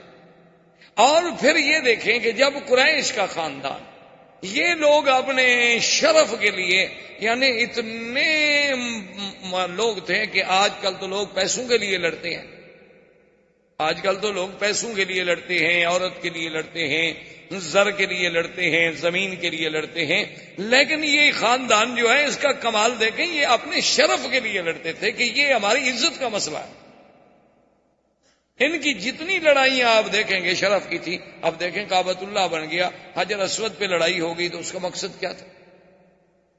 حجر اسود پہ لڑائی ہو گئی، اور لڑائی کا بھی یہ عالم تھا کہ باقاعدہ خون کے پیالے بھر کے ہاتھ ڈبوئے گئے، خون کے پیالے بھر کے رکھے گئے، قریش کے سرداروں نے اس میں ہاتھ ڈالے، ہاتھ ڈال کے پھر ایک دوسرے سے ہاتھ ملائے کہ ہم خون دے دیں گے، اپنا آخری قطرہ تک بہا دیں گے، لیکن حجر اسود ہم رکھیں گے تاکہ قیامت تک یہ شرف ہمیں ملے کہ فلاں قبیلے نے حجر اسود رکھا تھا، فلاں آدمی نے حجر اسود رکھا تھا اللہ کے کعبے میں، سب لڑنے مرنے پہ تیار ہو گئے۔ لڑائی کس بات کی تھی؟ شرف، یہ شرف ہمیں ملا۔ اسی طرح آپ دیکھیں کہ بنو قصی ابن، ان میں سے جب بنو عبد الدار آئے، ان کا پھر لڑائی یہ ہو گئی کہ جناب یہ کعبۃ اللہ کا رفادہ، کعبۃ اللہ کا حجابہ، کعبۃ اللہ کا سقایا، یہ زمزم کا پلانا، کعبۃ اللہ کی چابی، کعبۃ اللہ کا انتظام، حاجیوں کی خدمت، یہ شرف ہے، یہ تو ہمیں ملے اور کسی کو ہم نہیں دیتے۔ یعنی اتنے اعلی خاندان کہ جو اپنے شرف کے لیے لڑتے رہے، اپنے شرف کے لیے مرتے رہے کہ صرف ہمارا نام جو ہے، ہمارا شرف جو ہے وہ اونچا رہے۔ یعنی اپنی عزت کا اتنا خیال تھا کہ آپ حیران ہوں گے کہ ابو سفیان جو حضور کے چچا ہیں وہ اتنے بڑے حضور صلی اللہ علیہ وسلم کے مخالف تھے کہ جنگ بدر بھی اسی سبب سے ہوئی تھی کہ ابو سفیان قافلہ لا رہے تھے، اور پھر احد کی جنگ کا اصل قائد جو ہے وہ ابو سفیان تھا، یعنی حضور سے جنگ لڑنے کے لیے مکے سے مدینہ پہنچا، اتنی عداوت رکھنے والا آدمی۔ لیکن جب حضور کی شادی ام حبیبہ سے ہو گئی رضی اللہ تعالی عنہا، جو ابو سفیان کی بیٹی تھی، وہ مسلمان ہو گئی تھی، اپنے شوہر کے ساتھ حبشہ چلی گئی، وہاں اس کے بعد جب بیوہ ہوئیں اور اس کے بعد وہاں سے فارغ ہوئیں تو پھر ان کا نکاح حضور سے ہوا، جو نجاشی بادشاہ نے کیا، حق المہر بھی نجاشی بادشاہ نے ادا کی۔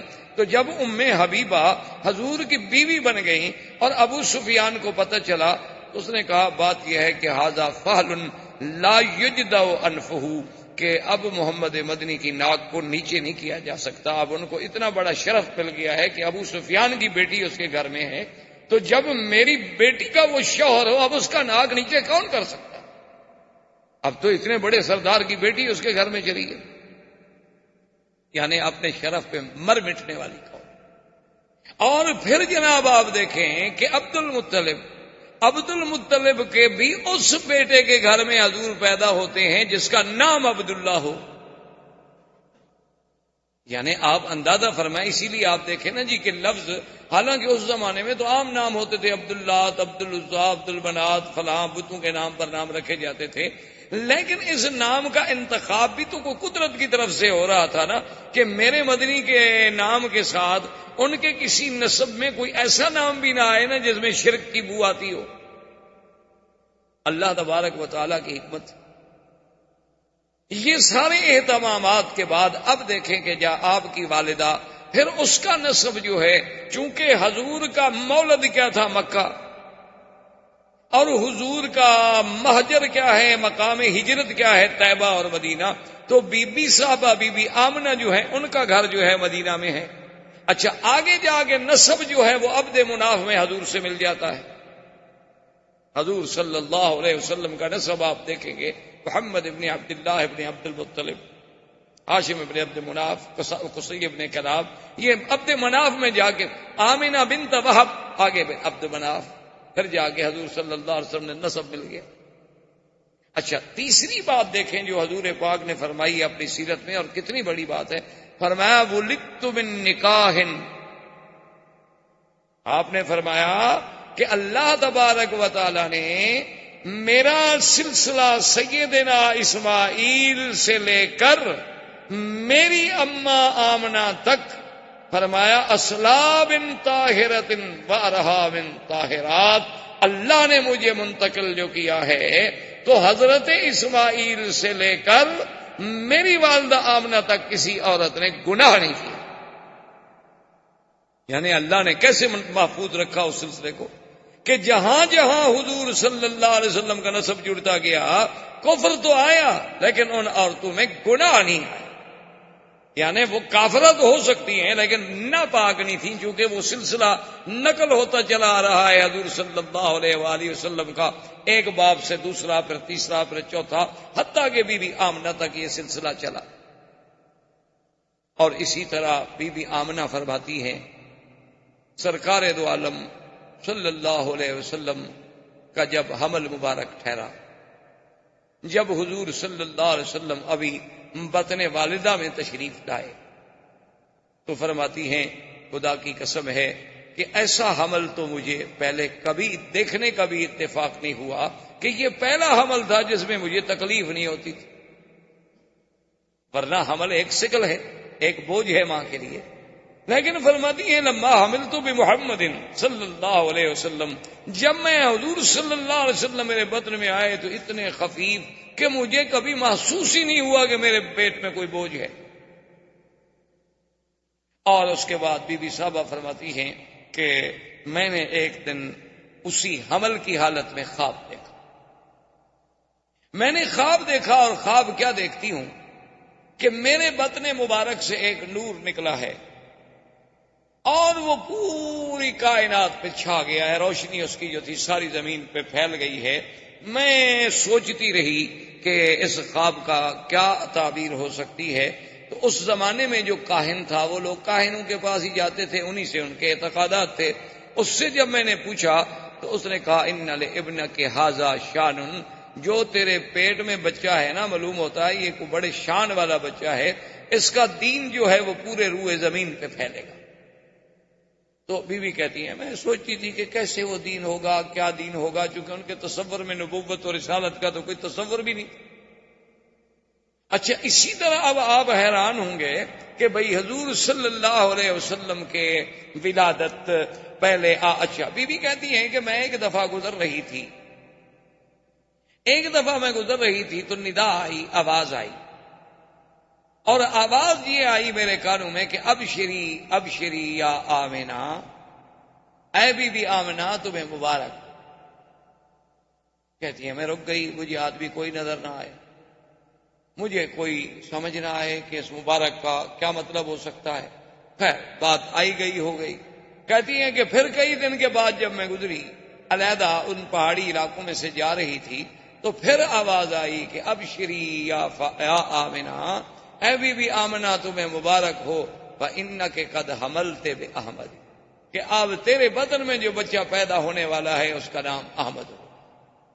تو کہتی ہے میں حیران ہو گئی کہ کیا بچہ ہے، ابھی نام بھی نہیں، ہمارے تو تصور میں نہیں. حضرت حسان ابن ثابت جو شاعر ہیں میرے مدنی پاک رضی اللہ تعالی، بہت بڑے شاعر تھے عرب کے، اور حضور صلی اللہ علیہ وسلم سے انہیں اتنی محبت تھی کہ جب بھی کسی نے حضور کی شان میں کوتاہی کی تو حضرت حسان نے جواب دیا. ایک دفعہ کفار قریش نے کچھ بات کی تو حضرت حسان نے کہا کہ یا رسول اللہ مجھے اجازت دیں کہ میں قریش کو جواب دوں. آپ نے فرمایا حسان تم قریش کو کیسے جواب دو گے، آخر میں بھی تو قریش میں سے ہوں نا، کیونکہ جب تم قریش کا گلہ کرو گے تو آخر میں بھی تو کرچی ہوں، جب تم قریش کی تنقید کرو گے تو قریش میں تو میں بھی شامل ہوں. تو اس نے کہا حضور آپ نے دیکھا ہے کہ کوئی بال اگر کسی آٹے میں پڑ جائے تو عورت اس کو کیسے نکالتی ہے، اس پر کوئی آٹے کا نشان بھی نہیں رہتا. خدا کی قسم میں قریش میں سے آپ کو ایسے نکال لوں گا کہ آپ کی ذات پر تو کوئی میل نہیں آنے دوں گا. حضور صلی اللہ علیہ وسلم یہ وہ شخص ہے جس کو مسجد الحرام میں خود ممبر دیتے تھے اور فرماتے تھے کہ اس ممبر پہ کھڑے ہو کے جواب دو، اور جب حسان جواب دیتے تو حضور دعا کرتے تھے اللہم ایدہ بروح القدس، کہ یا اللہ جبریل کے ذریعے میرے صحابی کے دماغ میں مضمون ڈال. یہ وہ شان والا آدمی ہے. وہ کہتے ہیں میری عمر 7 سال تھی، 7 سال تھی اور میں مدینہ منورہ میں اپنے فیملی رشتہ داروں کے پاس تھا، اور 7 سال کا بچہ کوئی ادھر سوچ ہی نہیں، کوئی تصور ہی نہیں. کہتے ہیں کہ وہاں کا جو سب سے بڑا کاہن تھا، میں نے ایک دن دیکھا، کیا دیکھتا ہوں کہ صبح صبح وہ مدینہ منورہ کے یہود کے قلعے کے اوپر چڑھا ہوا ہے اور پکار کے اور زور زور سے کہہ رہا ہے کہ یا ایھا الناس یا ایھا الناس قد طلع نجم احمد، کہ اے لوگوں وہ احمد کا ستارہ طلوع ہو گیا ہے. وہ ستارہ آ گیا اپنے برج میں. لوگوں نے کہا کہ بھی کیا مانا؟ انہوں نے کہا کہ جو اس امت کا نبی پیدا ہونا ہے اس کا نام احمد ہوگا، تو وہ ستارہ جو ہے اب اپنے مدار میں آ گیا ہے. مانا یہ تھا کہ حضور صلی اللہ علیہ وسلم کا حمل مبارک ٹھہر چکا ہے. تو اب یہود کا سردار اور ان کا کاہن وہاں یہ شور کر رہا. عبد المطلب کہتے ہیں کہ میں شام کی طرف نکلا تجارت کے لیے. میرے ساتھ 3 آدمی اور تھے قریش کے. تو وہاں ہم جب شام میں آئے تو کچھ یہودی علماء راہب بڑے بڑے جو تھے انہیں پتہ چلا کہ مکے کے کچھ لوگ آئے ہوئے ہیں، تو انہوں نے ہم سے رابطہ کیا، ہم سے ملے. جب ہم سے پوچھا کہ آپ لوگ کون ہیں، ہم نے کہا قریش ہیں. کہاں سے آئے؟ انہوں نے کہا مکہ سے آئے ہیں. کیوں آئے؟ انہوں نے کہا تجارت کے لیے. انہوں نے کہا اچھا ایک بات ہم آپ کو بتاتے ہیں کہ ابھی تھوڑی سی مدت باقی رہ گئی ہے کہ سرزمین مکہ میں ایک بچہ پیدا ہوگا اور وہ نبی ہوگا اس امت کا، اور وہ بچہ جو ہے اس کا نام محمد ہوگا صلی اللہ علیہ وسلم. وہ نبی ہوگا اس امت کا اور نام محمد ہوگا صلی اللہ علیہ وسلم. تو عبد المطلب کہتے ہیں کہ ہم چاروں نے یہ بات دماغ میں رکھ لی. اب عبد المطلب کہتے ہیں میرا تو بچہ پیدا ہونے کا رہا، میں تو بوڑھا ہو گیا تھا، میں نے دل میں یہ فیصلہ کر لیا کہ میرے بچوں میں سے جس بچے کے گھر میں بچہ پیدا ہوگا تو میں نام محمد رکھوں گا، پتہ نہیں شاید وہی نبی بن جائے۔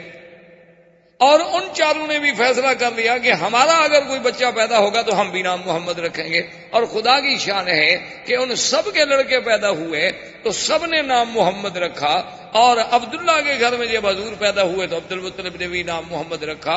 تو اب نام کے لیے بھی پہلے سے اہتمام کیا جا رہا ہے کہ نام بتانے کے لیے بھی احبار و رہبان جو ہیں پہلے خوشخبریاں دے رہے ہیں کہ ایک نبی پیدا ہوں گے جن کا نام محمد ہو۔ اچھا، پھر نام پہ بھی غور کریں، ایک نام وہ ہے جو آسمانوں میں تھا اور ایک نام وہ ہے جو زمین میں آیا۔ آسمانوں میں آپ کا نام احمد تھا، اسی لیے سیدنا عیسیٰ علیہ السلام نے قرآن پاک میں جو آتا ہے، آپ نے جو خبر دی تھی وَمُبَشِّرًا بِرَسُولٍ يَأْتِي مِن بَعْدِ اسْمُهُ احمد، فرمایا میں خوشخبری دیتا ہوں کہ میرے بعد جو نبی آئے گا اس کا نام احمد ہو۔ تو پہلا نام حضور کا احمد ہے، اور جب زمین کا نام ہے تو وہ محمد ہے۔ اور ان دونوں ناموں پہ غور کریں، احمد کا معنی سب سے زیادہ حمد کرنے والا، احمد کا معنی کیا ہے کہ سب سے زیادہ حمد و ثنا کرنے والا، اور محمد کا معنی کیا ہے جس کی سب سے زیادہ حمد و ثنا کی گئی ہو وہ محمد، اور سب سے زیادہ حمد و ثنا کرنے والا احمد۔ اچھا، پہلے احمد بنے گا تو پھر محمد ہوگا نا، پہلے اللہ کی حمد و ثنا کرے گا پھر مقام محمد و مقام محمودیت نصیب ہوگا۔ تو اس لیے پہلا نام احمد تھا اور دوسرا نام جو ہے وہ محمد تھا صلی اللہ علیہ وسلم۔ یہ تو آپ کے اسماء تھے، ویسے اسماء صفاتی تو قرآن میں اللہ نے بڑے ذکر کی۔ قرآن میں نام محمد بھی موجود ہے اور احمد بھی موجود ہے۔ مبشرم برسول یأتی من بعد اسمہ احمد، اور کہیں فرماتے ہیں ما کان محمد ابا احد من رجالکم ولکن رسول اللہ، محمد بھی نام۔ اور کہیں فرماتے ہیں وما محمد الا رسول، اور کہیں فرمایا محمد الرسول اللہ۔ اس سب اچھا صفاتی نام بھی موجود ہیں۔ وما ارسلناک الا رحمتا للعالمین، اور اسی طرح یا ایھا النبی انا ارسلناک شاہدا ومبشرا ونذیرا، اور کہیں فرماتے ہیں لقد جاءکم رسول من انفسکم عزیز علیہ ما عنتم حریص علیکم بالمؤمنین رؤوف الرحیم، اور کہیں فرماتے ہیں وما ارسلناک الا رحمتا للعالمین۔ تو یہ سارے اسماء جو ہیں قرآن میں بھی موجود ہیں۔ اچھا، اور خدا کی شان دیکھو کہ نام محمد تو قرآن میں ہے لیکن اللہ نے کہیں یا محمد نہیں کہا۔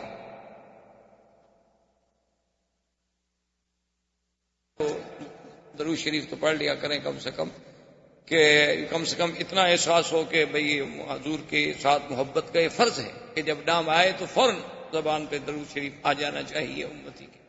تو بہرحال میرے کہنے کا مقصد یہ تھا کہ عظمت سیرت رسول پاک پہ نظر ڈالیں کہ اللہ نے حضور کا نام تو قرآن میں 4 دفعہ لیا لیکن کسی جگہ یہ نہیں کہا کہ یا محمد، جیسے فرمایا یا عیسی ابن مریم اانت قلت للناس، یا عیسی، یا زکریا انا نبشرک بغلام اسمہ یحییٰ، یا زکریا، یا یحییٰ خذ الکتاب بقوہ، یا آدم اسکن انت وزوجک الجنہ، سب کو یا آدم، یا زکریا، یا میرے مدنی کو نہیں فرمایا یا محمد، جہاں بھی فرمایا یا ایھا النبی، کہیں فرمایا یا ایھا المزمل، کہیں فرمایا یا ایھا المدثر، کہیں فرمایا یا ایھا الرسول بلغ ما انزل الیک من ربک، اور کہیں فرمایا والضحیٰ واللیل اذا سجا، کہیں فرماتے ہیں طٰہٰ، کہیں فرماتے ہیں یاسین والقرآن الحکیم انک لمن المرسلین۔ مانا کیا تھا کہ ہر نبی کو نام سے پکارا گیا، میرے مدنی کو اللہ نے لقب سے پکارا، یعنی یہ عظمت جو ہے یہ بھی صرف سیرت مصطفیٰ کے حصے۔ ہاں کہیں نام لینا ضروری تھا، اللہ نے نام لے لیا، لیکن جب اللہ نے مخاطب کیا تو لقب سے کہ اے کپڑے میں لپٹنے والے، حضور صلی اللہ علیہ وسلم کو خطاب کیا گیا۔ تو جب بھی خطاب ہوا تو خطاب لقب سے کیا گیا تاکہ عظمت محمد مصطفیٰ صلی اللہ علیہ وسلم جو ہے وہ آشکارا۔ اور اسی طرح جناب آپ دیکھیں کہ بی بی صاحبہ بی بی آمنہ کہتی ہیں کہ جب حضور صلی اللہ علیہ وسلم، اور خدا کی شان ہے، اسی لیے میں نے عرض کیا تھا نا کہ ذرا غور کریں کہ ولادت کے لیے اللہ نے مکان منتخب کیا تو کون سا، یعنی جہاں آپ کا مولد ہے وہ مقام کون سا ہے کہ جس کی اللہ قرآن میں قسمیں کھا رہے ہیں کہ لا اقسم بہذا البلد، اور وہ مقام ہے کہ اول بیت وضع للناس للذی ببکۃ مبارکا، سب سے پہلا گھر۔ اچھا پھر دیکھیں جوڑ دیکھیں، گھر سب سے اول، نبی سب سے آخر، یعنی اول بیت اور آخرہ نبی، یعنی خدا کی شان۔ اچھا پھر یہ ہے کہ کعبہ بھی مرکز اور ہدی للعالمین، اور میرا مدنی بھی رحمت للعالمین۔ اور اسی طرح جیسے کعبے کا وجود بقائے عالم کا سبب ہے کہ جب تک کعبہ ہے دنیا قائم ہے، کعبہ ختم ہوگا دنیا مٹ جائے گی، میرے مدنی کی نبوت آخری ہے، جب تک حضور صلی اللہ علیہ وسلم کا دین قائم ہے دنیا قائم ہے، ورنہ اس کے بعد دنیا فنا ہو جائے گی۔ تو اللہ نے اپنے نبی کے لیے مولد چنا تو کون سا؟ مکہ، جو ساری کائنات میں سب سے افضل سرزمین۔ اچھا اور زمان چنا تو کون سا؟ ربیع الاول۔ ربیع الاول، ربیع کا موسم آپ جانتے ہیں کہ سب سے اچھا موسم کیا ہوتا ہے؟ ربیع۔ اور زمانہ چنا تو ربیع الاول، مکان چنا تو کعبۃ المشرفہ، اور سنہ کون سا چنا؟ اصحاب الفیل، کہ جس میں کفر کی قوتوں کو ختم کر کے اسی سال محمد مدنی کو پیدا کیا گیا صلی اللہ علیہ وآلہ آلہ واصحابہ وسلم تسلیما کثیرا کثیرا۔ اور اس کے بعد جب پیدا ہوتے ہیں تو آپ اندازہ فرمائیں کہ بی بی صاحبہ فرماتی ازاد منہا، فرماتی ہیں ایسا نور ہوا کہ ازاد منہا قصور الشام، کہ شام کے محل نظر آنے لگے اور کسرا کے محل کے کنگرے گر گئے۔ اور مورخین نے باقاعدہ لکھا ہے کہ آپ کہ کسرا کا محل جو تھا اس کے محل کے کنگرے آگے جو بنے ہوئے تھے نا خوبصورت سے، وہ گرے، اور گرے کتنی؟ 14۔ جب 14 کنگرے گر گئے تو بادشاہ کو گھبراہٹ پیدا ہو گئی۔ اب جناب اس نے کہا کہ فوراً احبار رہبان کو بلاؤ۔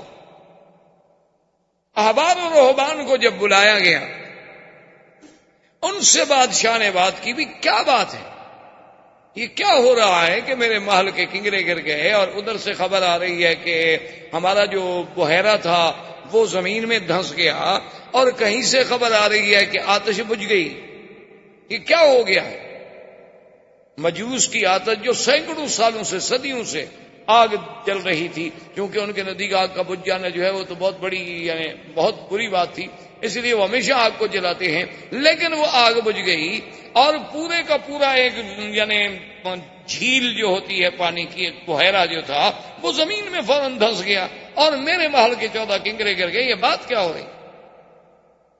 انہوں نے پھر اپنے اس نجوم سے یا جنات سے یا جس ذریعے سے یعنی احوال سنے، تو انہوں نے کہا کہ معلوم یہ ہوتا ہے کہ اس امت کا ایک نبی پیدا ہوا ہے جس کی وجہ سے یہ سب کچھ ہو رہا ہے۔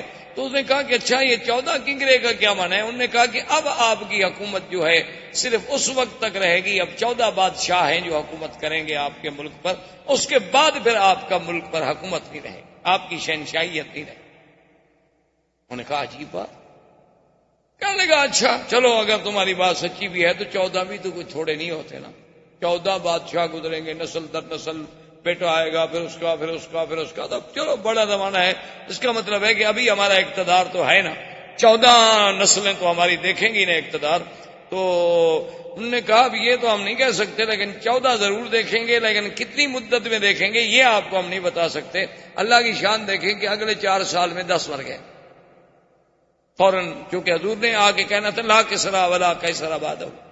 احباب کرام، اس کے بعد اب آپ اس مبارک سلسلے کی CD نمبر 3 سماعت فرمائیں۔